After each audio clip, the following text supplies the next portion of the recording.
Security? Yes, I have a situation at the front desk. We have someone refusing to leave. Who? Who doesn't seem to understand this hotel has certain expectations. Vivienne Castillo had been front desk manager at the Meridian Crown Hotel for 15 years. 15 years of 5-star service. 15 years of perfect performance reviews. 15 years of knowing exactly who belonged in a lobby like this, and who didn't. She smiled when she refused him. That smile would cost her everything she'd built. But we're getting ahead of ourselves. It was 2:47 p.m. on a Tuesday. The kind of slow afternoon where sunlight streamed through crystal chandeliers and pooled on Italian marble floors like liquid gold. Vivienne was tired. Her daughter's college tuition was due. Her ex-husband was 3 months behind on alimony. Her boss had just emailed about quarterly performance metrics. She was tired, stressed, and when the black man in the charcoal suit approached her desk, she made a calculation. The kind of calculation she'd made 1,000 times before. The kind she'd never had to say out loud. "Good afternoon," he said. His voice was quiet, controlled. "I'd like to see a room service menu, please." Something about his stillness made her uneasy. Most people argued. Most people got loud. This man just watched, like he was documenting every word. Because he was. Vivienne's smile was practiced, professional, and laced with something she'd never admit was prejudice. "I apologize, sir, but our restaurant is currently undergoing private service for premium guests." It wasn't a lie. Not technically. The restaurant was hosting a private event, but it wouldn't start for 3 hours. The man, his name was Isaiah Morehouse, though Vivienne didn't know that yet, nodded slowly. "I see. And the in-room dining menu. I'm afraid that's also limited to current hotel guests. I'd like to book a room then." Vivienne's fingers paused over her keyboard. This was the moment. The decision point. She could have simply processed the reservation. Instead, she doubled down. "Sir, I should inform you that our standard rooms start at $850 per night. Weekend rates exceed $1,200. The implication hung in the air like smoke. Isaiah's jaw tightened, just barely. A micro-expression that lasted half a second. To anyone watching, he appeared completely calm. But inside, something old and familiar was stirring. A weariness that had nothing to do with the flight he'd just taken. "That's fine," he said simply. Vivienne felt the ground shift slightly beneath her. Not an earthquake, just erosion. The first grain of sand slipping away from the foundation of her certainty. She had no idea she was destroying her own life. Behind Isaiah, the lobby was filled with the afternoon crowd. Business travelers checking in. A wedding party laughing near the elevators. A young woman setting up her laptop at a corner table. Nalani Chun, journalism student, phone always ready. Vivienne pulled up the reservation system with practiced efficiency. "I'll need a credit card and government-issued ID." Of course. Isaiah reached into his leather briefcase. Italian, hand-stitched, the kind that cost more than most people's monthly rent. He placed a black American Express card on the marble counter. Vivienne had seen fake cards before. Stolen cards. She ran it through the system, expecting a decline. Approved. Available credit, $250,000. The second grain of sand slipped away. "And your ID?" Isaiah produced a driver's license. Clean record. Current address in a zip code Vivienne knew housed estates, not apartments. Third grain. "Sir, I'm going to need to verify your employment status." Standard protocol for walk-in reservations. It wasn't standard protocol. Vivienne had processed dozens of walk-ins that day without asking. But she'd come too far to admit uncertainty. "My employment status?" Isaiah's tone remained level, but something flickered behind his eyes. Recognition. He'd been here before. Different hotel, same dance. "Yes, sir. It's a policy." From across the lobby, Nalani's attention shifted from her laptop to the conversation unfolding at the front desk. Something about the woman's body language was wrong. The forced smile. The crossed arms. The way she was treating this well-dressed man like he was a threat. Nalani opened her phone's camera app. Just in case. Isaiah pulled a business card from his card holder. Simple design. No corporate logo visible from Vivienne's angle. He placed it face down on the counter. Will this suffice? Vivienne picked it up, turned it over, and her breath caught. Meridian Hospitality International Board of Advisors. Not just any company. Her company. The parent corporation that owned this hotel and 47 others across 6 countries. Fourth grain. Fifth. Sixth. Sir, Vivienne's voice cracked slightly. She cleared her throat. This says the board of advisors. That could mean anything. I'll still need to verify. Ms. Castillo. Isaiah said her name without looking at her name tag. Your hesitation is noted. Your protocol is appreciated. Now, I'd like to complete my reservation. How did he know her name? Behind her, Assistant Manager Derek Yoon emerged from the back office. Mid-30s, ambitious, the kind of employee who saw every interaction as a performance review opportunity. Everything all right, Vivienne? She wanted to say yes.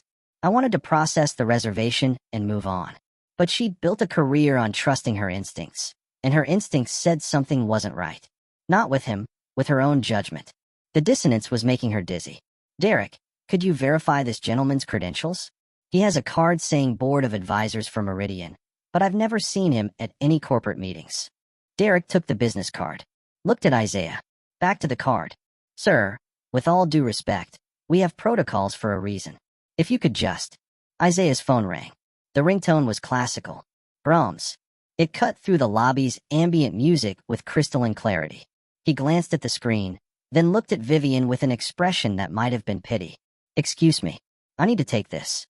He stepped 3 feet to the left, still clearly visible, still within earshot, but creating space. The gesture was deliberate, giving them room to talk about him while he listened. Isaiah Morehouse speaking. Vivienne felt her stomach drop. That name. She'd heard that name. Yes, I'm currently at the Meridian Crown location. Isaiah continued into his phone. His voice was calm, but there was an edge now. Steel wrapped in silk. I've encountered an interesting situation. On the other end of the line, a woman's voice responded with unmistakable deference. Loud enough for nearby guests to hear. Respectful enough to make several people turn their heads. Derek pulled out his phone and typed frantically. Isaiah Morehouse Meridian. The search results are loaded. His face went pale. Vivienne, he whispered urgently. Vivienne, we need to. But Vivienne wasn't listening. She was watching Isaiah end his call and turned back to face them with that same eerie calm. Nalani had started recording.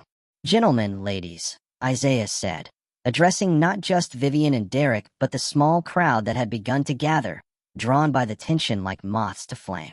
I'd like to resolve this quickly and professionally. Derek thrust his phone at Vivienne. She saw the search results. Forbes articles. Business Weekly profiles. Conference keynote speeches. Isaiah Morehouse, the hotelier who revolutionized luxury service. From front desk to fortune, inside Isaiah Morehouse's $2.1 billion empire. Why Isaiah Morehouse sold his company, and what he's doing now. She'd refused service to Isaiah Morehouse. Isaiah Morehouse, the man who'd founded Meridian Hospitality International 20 years ago. The man who'd sold it 3 years ago for $2.1 billion. The man who still owned 34% of the company's shares. The man who, according to the most recent article, spent his time traveling incognito to Meridian properties to ensure standards were maintained. The ground wasn't shifting anymore. It was collapsing. Mr. Morehouse, Vivienne stammered. I had no idea. I didn't recognize. Why would you?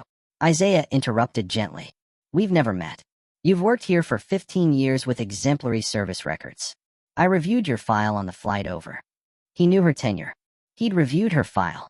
Sir, please, let me get you checked in immediately. Our presidential suite is available. Complimentary, of course, with our deepest. Ms. Castillo. His voice cut through her panic like a scalpel. Do you know why I didn't identify myself immediately? The lobby was silent. Nalani's phone was recording. Her screen showed 47 live viewers. Then 89. Then 156. Because I wanted to see how your staff treats someone they don't recognize. Someone who doesn't fit their expectations. Someone who looks like me. The words landed like physical blows. Derek stepped forward, hands raised in placation. Sir, I'm sure this was just a misunderstanding.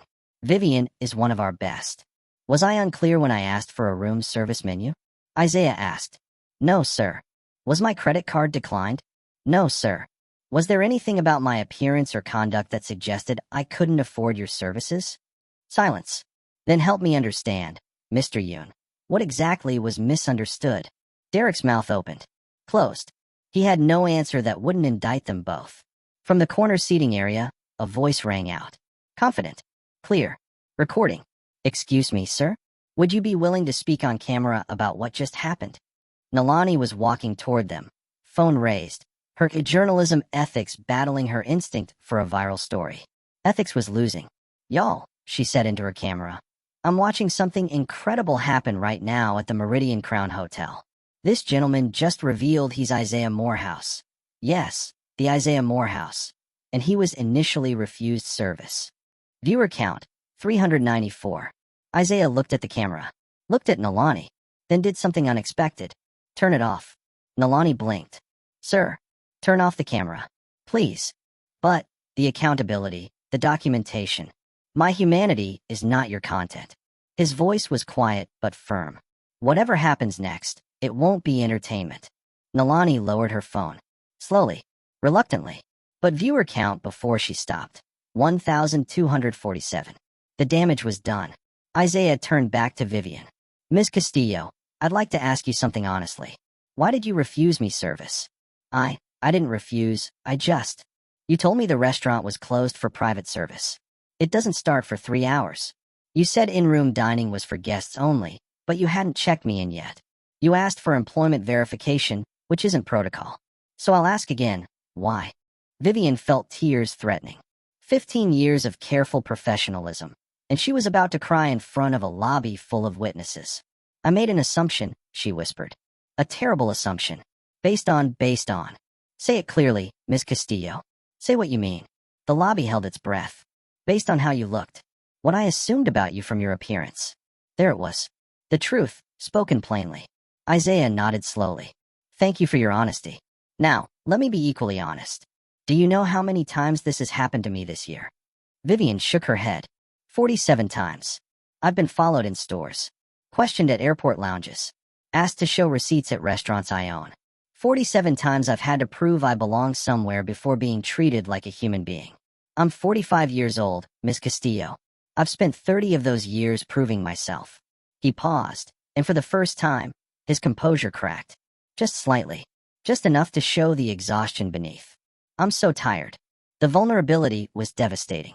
This wasn't a powerful executive wielding authority. This was a human being who'd endured this treatment so many times it had worn grooves into his soul. Mr. Morehouse, Derek interjected desperately. We can make this right. Whatever you need. Can you? Isaiah looked at him sharply. Can you make this right? Can you give me back the dignity I had to defend in my own hotel lobby? Can you erase the assumption that I needed to prove I could afford to be here? Derek had no answer. What I need, Mr. Yoon, isn't compensation. It's conversation. Ms. Castillo, may I ask you something personal? Vivienne nodded, unable to speak. Have you ever been judged solely on your appearance? Ever been assumed to be less capable, less worthy, less human because of how you look?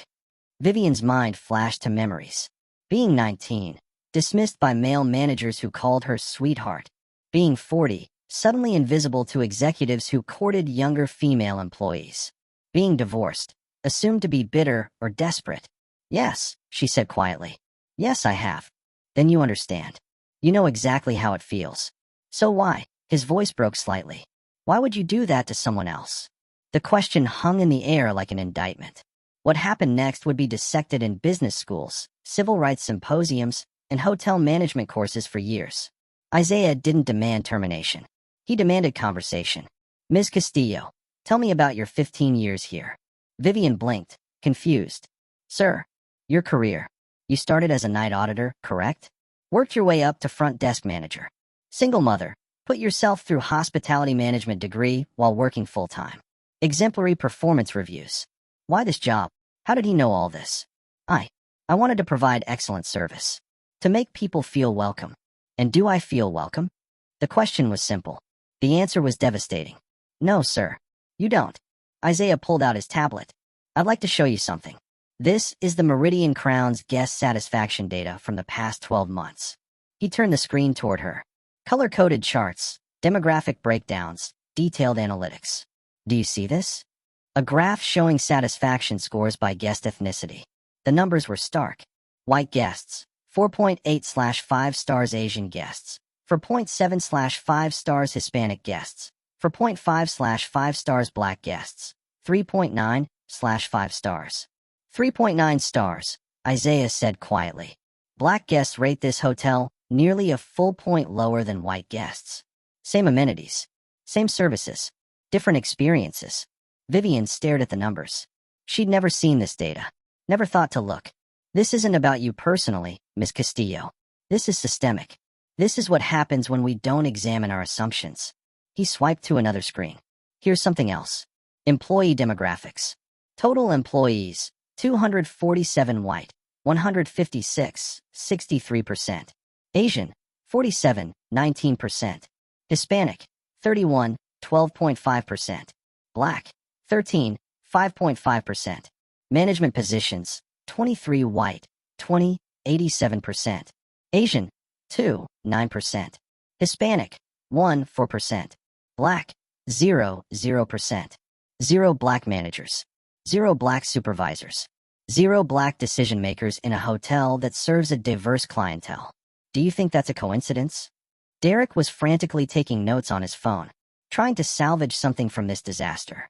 From across the lobby, head of security Marcus Okonkwo had been watching the entire exchange. 20 years in security. Former military. He'd seen this movie before, and he knew how it usually ended. But there was something different about this. Marcus approached carefully. Mr. Morehouse. Sir. Marcus Okonkwo, head of security. Isaiah turned, and something passed between them. Recognition.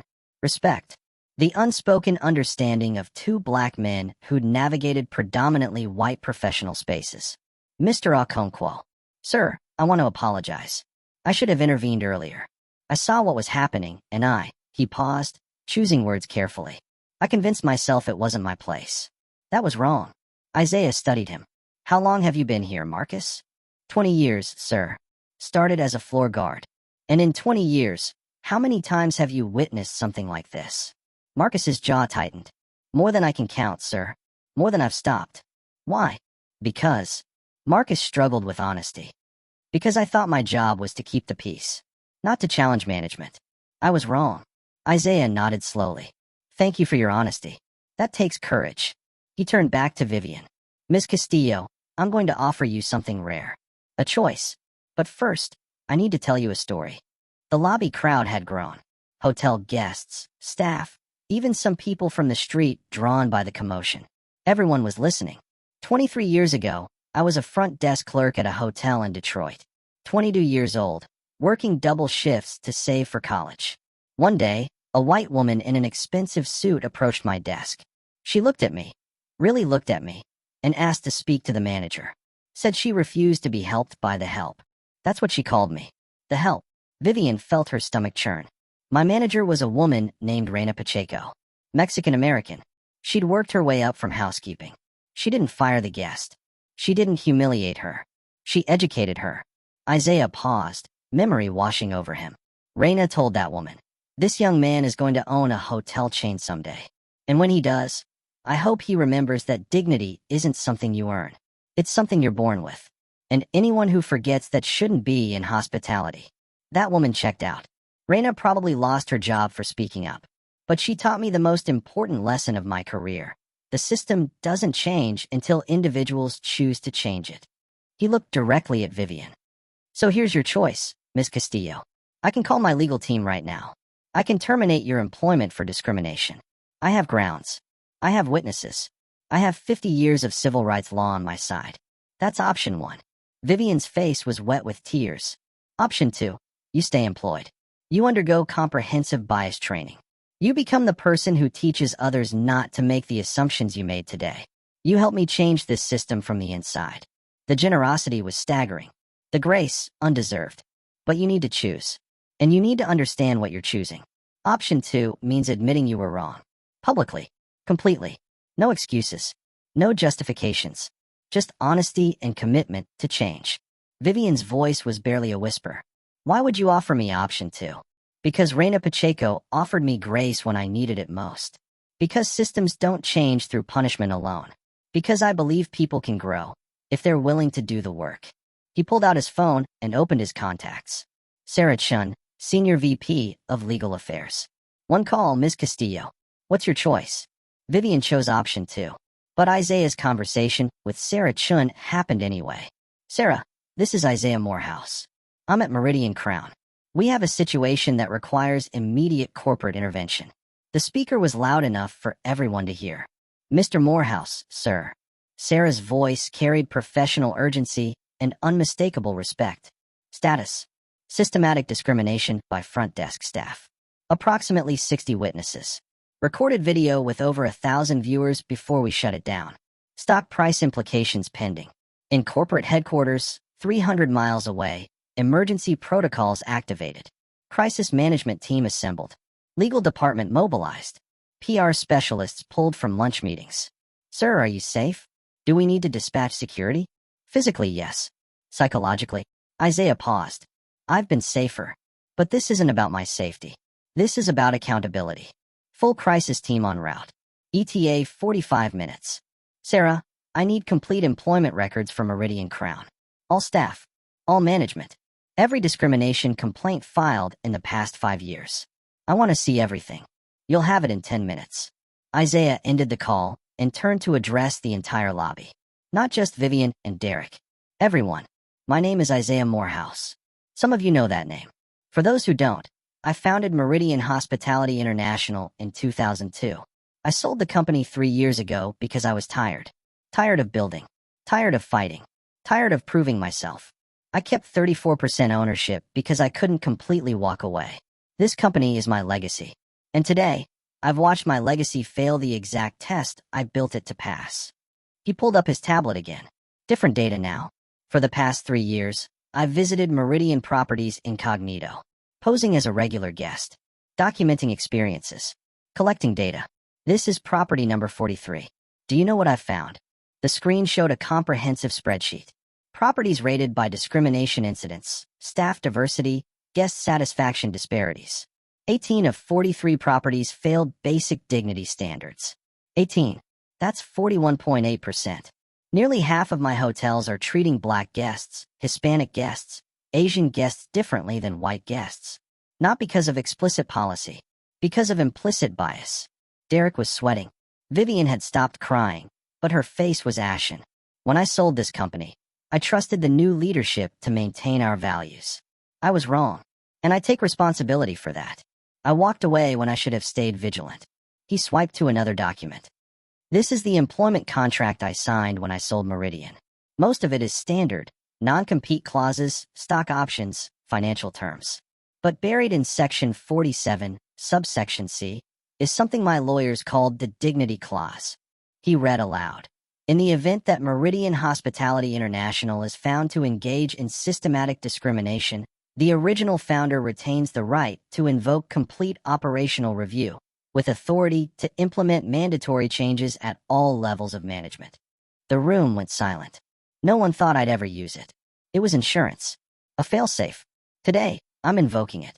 Derek's phone buzzed. Then Vivienne's. Then every manager's in the building. Company-wide email. Subject: urgent, corporate directive from Board of Directors. Effective immediately, all Meridian properties enter mandatory operational review. I'm not calling for mass terminations. I'm calling for mass transformation. Sarah Chin's voice came through his phone speaker again. Sir, the board is requesting emergency session. They want to discuss. Tell the board I'm not discussing. I'm implementing. They can approve or they can buy me out. But this company was built on dignity, and it will return to dignity. He turned to Marcus Okonkwo. Mr. Okonkwo, how would you like to be Director of Security Operations for all 43 Meridian properties? Marcus's eyes widened. Sir, I'm not qualified. You just demonstrated more integrity in 5 minutes than most executives show in a career. You're qualified. To Vivienne, Ms. Castillo, you'll head up our new equity and inclusion training program. Full-time position. 20% salary increase. You'll train every employee in this company. Vivienne stared at him. You're promoting me? After what I did. I'm giving you the opportunity to fix the system that failed both of us. Will you take it? She nodded, unable to speak.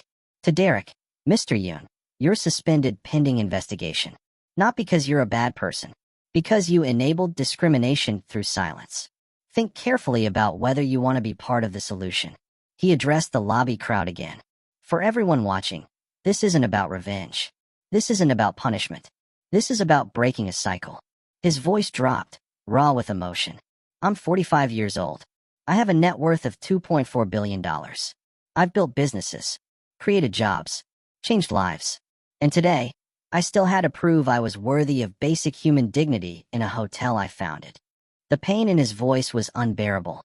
What does that tell you about our systems? What does that tell you about progress? I'm exhausted. I'm so tired of fighting this fight.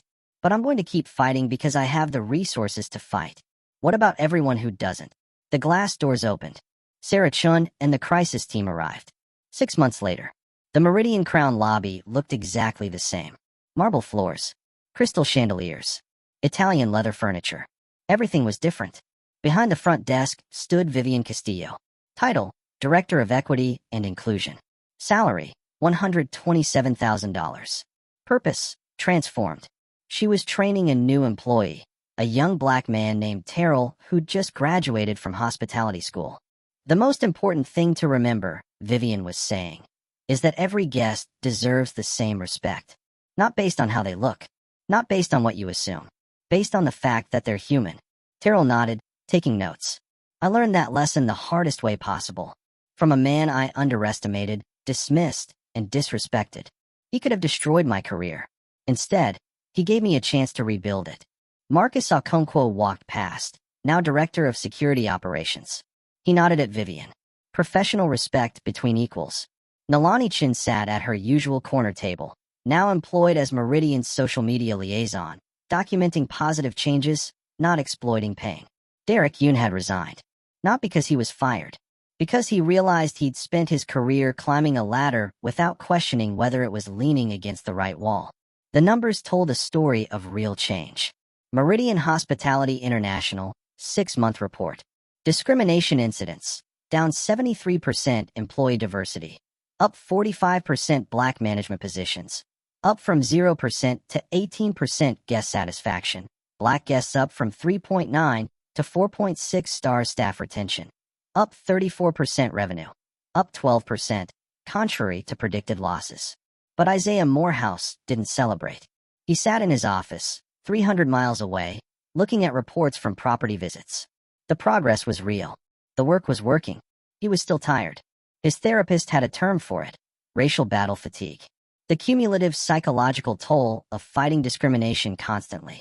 You won, his therapist said during their weekly session. The company is changing. You're implementing systemic reforms. Why don't you feel victorious? Isaiah stared out the window at the city below. Because I shouldn't have had to fight. Because tomorrow, I'll go into another store, another restaurant, another hotel lobby, and someone will make assumptions about me. The reforms I'm implementing at Meridian won't follow me to the mall. Won't protect me at the airport. Won't shield me from the next Vivienne who hasn't learned the lesson yet. So what do? Keep fighting. Keep documenting. Keep changing what I can change. What else is there? His phone buzzed. Text from Vivienne. Property 44 visit tomorrow. We've implemented all protocols. Different experience this time. Promise. He smiled slightly. Hope was exhausting, but it was something. This story doesn't have a neat ending. Because discrimination doesn't end neatly. Isaiah Morehouse implemented reforms at 43 hotels. Trained 23,000 employees. Changed corporate policies.